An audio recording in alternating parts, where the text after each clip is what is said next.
বাচ্চার মায়েদের মনে হয় সবথেকে বড় চিন্তা হলো কোথাও ঘুরতে গেলে বা কোথাও বের হলে বাচ্চার জন্য তার পছন্দের জামাগুলো রেডি করা। তো সেক্ষেত্রে আমিও এক বাচ্চার মা হিসাবে আমারও কিন্তু টেনশনটা অনেক বেশি বেড়ে যায় কোথাও গেলে তার জন্য কি বের করব, কি রান্না করব। তো যাই হোক, আসসালামু আলাইকুম।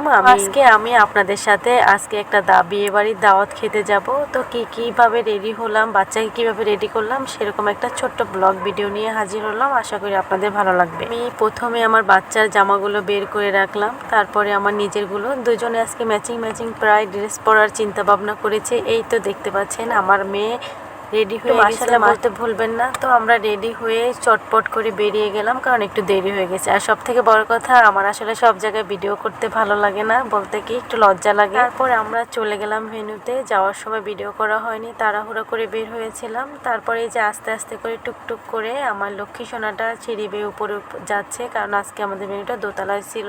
যারা এখন আমার পেজটি ফলো দেননি, প্লিজ একটু ফলো দিয়ে পাশে থাকবেন। আর এখানে ফলো দিয়ে কেউ আনফলো করবেন না।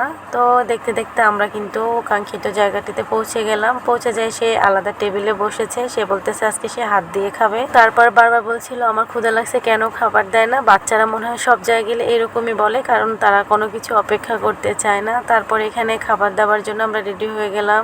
তারপর আস্তে আস্তে করে খাবারগুলো দিতে শুরু করলো। আমি বললাম অনেক মানুষের সামনে ভিডিও করতে একটু লজ্জা লাগে, তো সেজন্য আমি এখনো এরকম ভাবে ভিডিও নিতে পারিনি, অল্প অল্প ক্লিপ নিয়েছি। তো প্লিজ কেউ কিছু মনে করবেন না। আর আমার মতন এরকম কে আছেন যারা এরকম সব জায়গায় ভিডিও করতে পারেন না, লজ্জা পান, অবশ্যই কমেন্ট বক্সে জানাবেন। তারপর আর কি আমরা খাওয়া শুরু করলাম।